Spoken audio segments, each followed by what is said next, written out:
Maswera sei vedare tinokuchingamidzai zvekare kune chimwe chirongwa pano paZim Facebook Secrets and Confessions. Tadzoka zvekare nemamwe mamessages. Regedzai tibva tapinda mumamessages edu atadzoka takakubatirai. Message yedu yekutanga yakamira sekudai so. Hanzi makadi zvenyu mukoma, ndinokumbirawo kuti munge muchindiposterawo nyaya yangu makavhikawo chitupa changu. Ininiwo ndainge ndagara ndiine best friend yangu wandainge ndichiwirirana naye, ndiye akatondiyamurawo kuti ndinge ndichizouyawo kunoku kuSouth Africa. Ndakati ndauya kunoku mukoma ndobva ndazowana basa, ndainge ndichigarawo ndichishanda somewhere else. As you know kuti things sometimes can be very difficult. Kwacho kwandainge ndichishanda nekulocation kwandainge ndichigara kwainge kuri kure. Apa murungu wacho futi ainge asingadi kuti ndinge ndichita stay in, so ndakazogumisidzira ndatsvakawo imba kudhuze nekubasa, because basa racho futi ndainge ndichirida and I was really confused as what was I going to do.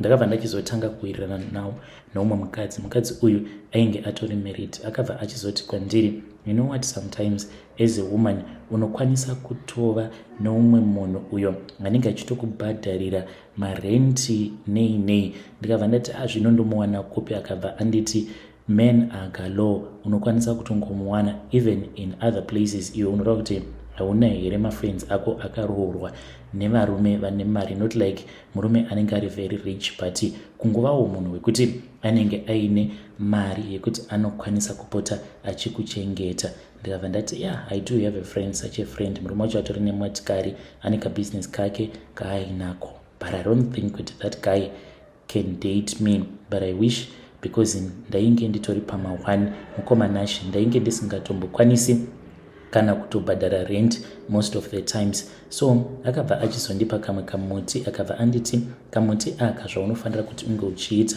unokaisa pasikarudzi yako apo paunenge wava kuda kutaura naye murume uyu webest friend, either pafoni kana kuti one on one. Ndikabva ndati pafoni panenge pari nani, because akanditi kamuti aka wakakaisa musikarudzi mako, unofanira kuti unge uchizotsvaka nzira dzekuti unozonomurakidza sikarudzi yacho iyoyo iine mushonga mukati.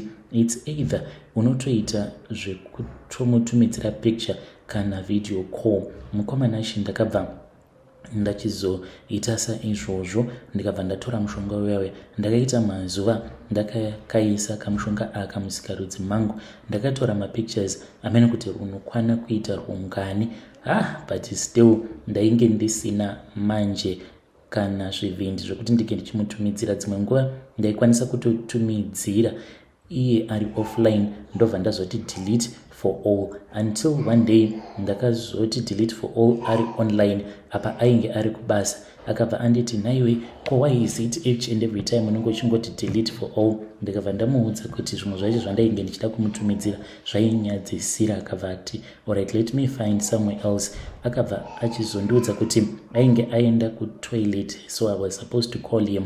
Ndakabva ndachizomufonera nevideo call paya. Mushure mekunge ndamufonera nevideo call, ndokubva ndatongomurakidza sikarudzi yangu akarohwa nehana. Akabva ati, is this some type of a prank whereby my wife has sent me to you? Ndikati, why would I want to do such a thing, kuti ndinokurakidza sikarudzi yangu then at the same time it will be a prank? Auone kuti zvinenge zvazonyanyisa here. Mukomanashi takabva tatotanga kutodanana, takaita nguva tichingofambidzana ipapo pafoni, because tainge tisina mukana wekuti tinge tichionana because of my friend aingogarawo ari tek neni, sezvo tainge tagara tichingowirirana. Apa uyuwo kuti anga achipota chuya kumba kwandainge ndichigara zvaiti netsei, ndini ndaizototaimira dzimwe nguva ari kubasa tongonorova zvinhu zvacho kunyange ari masikati, because foni yake yainge iine track.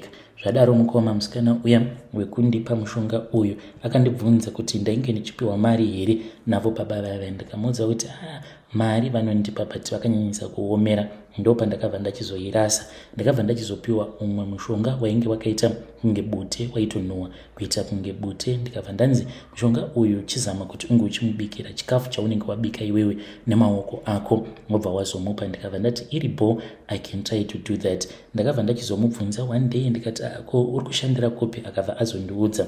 Mushure mekunge andiudza ndipo apo pandakabva ndazobika, ndikabva ndazoenda nacho chikafu ichocho ndokubva ndamusiyira chikafu. Akachidya mukomana acho ndokubva ndifonera akabva ati ndarutsa zvisingaite mushure mekunge ndadya chikafu ichochi ichi. Ndikabva ndachizoudza mukadzi uya kuti ainge arutsa akabva anditi zvinoreva kuti mishonga yacho inenge isitomborina kana kutomboshanda. From there on ndipo apo paakabva achizondiudza kuti ndaifanira kuti ndinge ndichitsvaka nzira dzekuti mukadzi wacho ndiye aizomuisira mushonga wacho iwoyo. At that time wandainge ndisina kuziva kuti yainge itori poison mukoma. Ndakaenda ndikanomupa akabva anditi mazuva ano nebanguru vako, I cannot trust him. I just have this gut feeling kuti there is something that is going on. Ndikabva ndamuti ndine munhu wandinoziva. Munongoziva vanhukadzi kana vakangonzwa zvichinzi kwakati kune munhu anonyatsokugona izvozvi zvemupfuwira, most of the women they would go there. Akabva anditi ndipe mafone numbers. Ndikati mafone numbers iye haadi kuti ndike ndichipa vanhu mafone numbers, but what we can do is that ndinokwanisa kuenda on your behalf chindipa mari. Akabva azondipa mari iyo yatakazodya. Takati inini best friend yangu uya ainge ava kundipa mishonga because tainge tatova best friends at that time.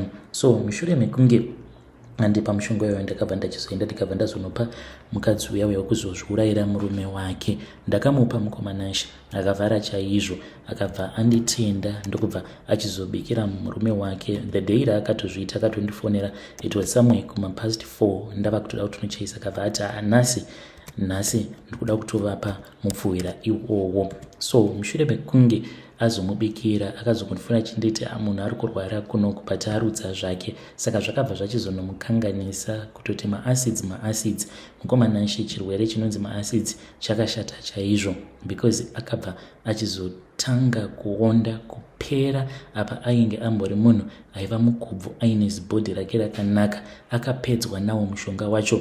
So mukadzi uyu ndakazoenda kwaari ndikabva ndati kochiko chakaitika. Akabva anditi I think kuti ndakamikisa mishonga iyi because iye mumba make anogara aine mishonga yakawanda yakasiyana-siyana. Vamwe vanoshanda mumapurazi vanotouya kwaari vachitoda kutokuvadzana mumabasa. Akabva anditi maybe ndakamikisa mushonga. Ndikabva ndati but waisafanira kuti ngochizodaro chomi. Akabva azondipa umwe mushonga akanditi if anything happens handidi kuti mapurisa ange achizokunetsa, nekuti kana mapurisa akagara akunetsa zvinoreva kuti anenge ava kutonetsawo neniwo. Ndakapiwa mushonga uyo wandakazoshandisa kwemazuva 7 ndichingogeza nawo mushonga iwoyo. Then day rechinumber 8 ndo pandakabva ndazofonerwa nebest friend yangu ichindiudza kuti murume wake ainge ashayika. Mukomanachi kana mukaposta nyaya yangu ndizivise ndichange ndichizotevererawo ndiri mucomment section. Vedare ndo message iyo yandakatumidzirwa ichibva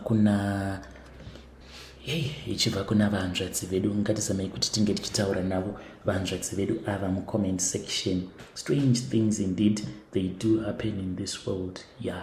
Nemiwo shuwa mungangogamuchira ivavo vanzvadzi avo vakapiwa mushonga wotongonzi uyu mushonga womupfuwira motonopa murume wako, not knowing kuti munhu iyeye atokupa mushonga wacho wemupfuwira is a person who is also in love with your husband. You need to be very careful. Vakawanda vakaurayirwa varume vachingonzi ndakupa mushonga womupfuwira, izvo inenge itori poison. Asi ngatizamei kuti tinge tichitaura navo vanzvadzi vedu ava mucomment section. Hanzi ndoita sei, do I tell my best friend kana kuti mamwe masecrets you just remain quiet? Zvakangoma hazvo vedu we. Rekedzai tibva taenda panyaya yedu inotevera. Nyaya yedu inotevera yakamira sekudai so.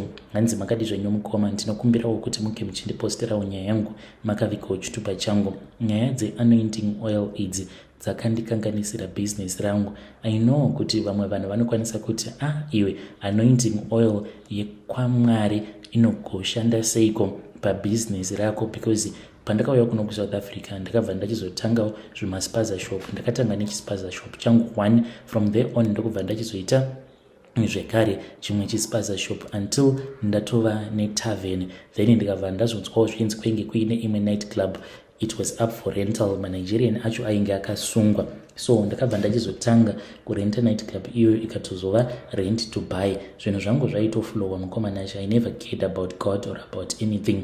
All that I would do was to thank my ancestors misi nenguva. Asi madam vakabva vachizotanga kuendawo kune imwe church inova iri ePentecostal church, idzodzi dzakati kuuya dzana papa. Mushure mekunge madam vava kuenda kuya mumba, vainge vava kungouya nematisheti, mabengo, zvakangosiyana siyana. So vakabva vachizoti ndainge ndichidaidzwa naprofeti, because profeti ava pavakauya kuna uku kuSouth Africa vachibva kuZim, hanzi vakangosenza kuti I was going to be a millionaire. Ndikabva ndati iri bomb. Takabhadhara mari in which I did not like it, because ndakazvibvunza kuti munhu uyu kana ari munhu waMwari, what is the purpose yekuti tinozonzi tinofanira kuti tinge tichizobhadhara mari ye1 on 1. Asi nekuda kwekuti madam ivo vainge vachivimba maari munhu uyu, ndakabva ndangoti it is fine.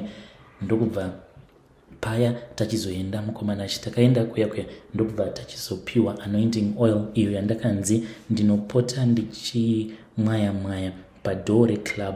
Mukomana achi club iyi yaitipinzira mari yakawanda, dzimwe nguva kana kumamillion, because it was a high end market night club. But kubva zvandakazongotanga kungoshandisa anointing oil yacho iyoyo, zvinhu zvangu zvose zvakabva zvazodhakwa. Mukomana achi handizivi kuti ndokuita kwaMwari here kana kuti maprofeti awa ivo vatori nemhiko dzavo dzekuti kana mukatanga kushandisa zvinhu zvavo utori munhu anenge agara aine mari dzake, zvinhu zvako zvinobva zvadhakwa. I'll be following through mukomana achi in the comment section.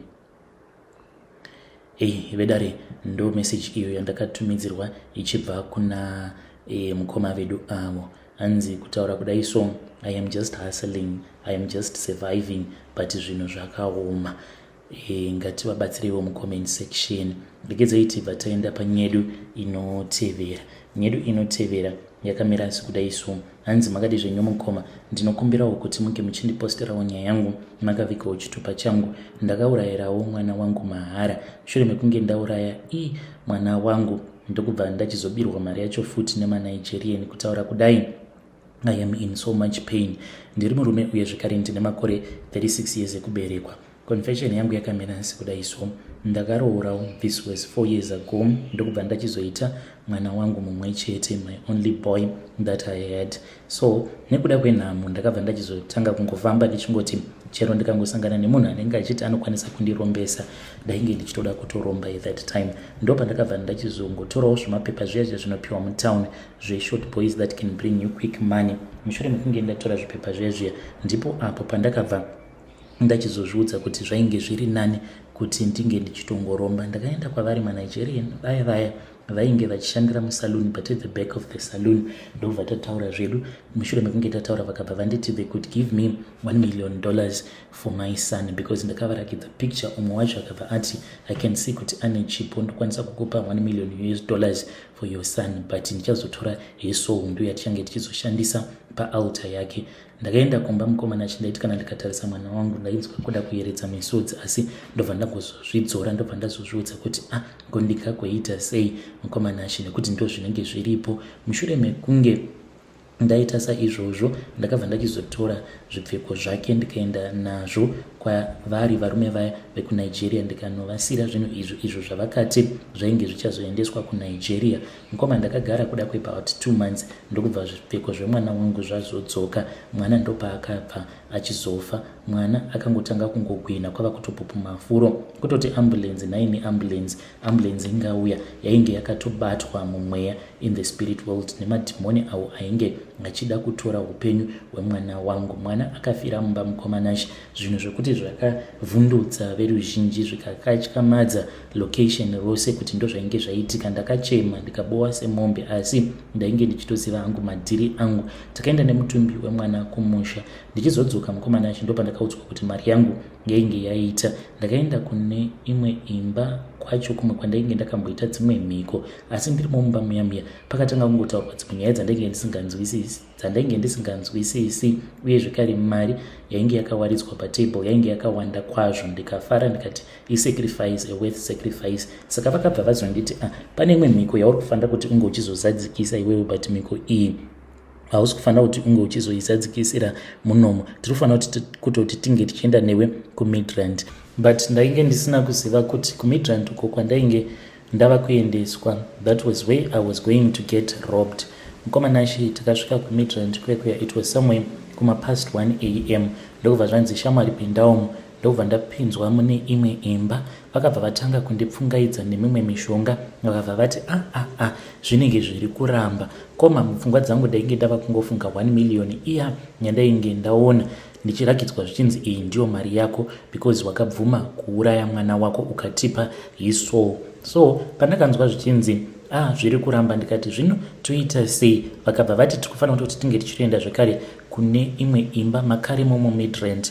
Koma ndainge ndatodzimaidzwa nemishonga yavo varume ava. Ndakazotomuka ndiri pane rimwe garaji, manager wepo achiita kupopota mukomanashi. So ndiyo confession yangu iyo yandiinayo. Kana mudzimai haatozvizivi kuti mwana akangoendera zvake mahara. When you post my own story, please tell me so that I can follow through in the comment section. Ndichange ndichizotevererawo ndiri mucomment section.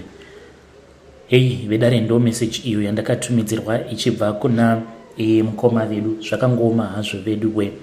But are you sure kuti 1 million iyo yamakarakidzwa nai mukoma ndechokwadi here, kana kuti makatongorakidzwa zvenyu fake money muchida kutongobeliviswa kuti everything that you were doing it was genuine, nothing and it was for real? I think kuti vanhu vakakurakidzai fake money. Hamenowo vedare kuti munozvionawo sei? Zvakangoma hazvo vedu we. Ngatisanganei zvekare mune zvimwe zvirongwa zvinotevera. Kune avo muri yeZimbabwe vanenge vachida kugamuchira Ishe Jesu Kristu as their Lord and personal Savior, you can repeat after me this sinner's prayer. Salvation prayer.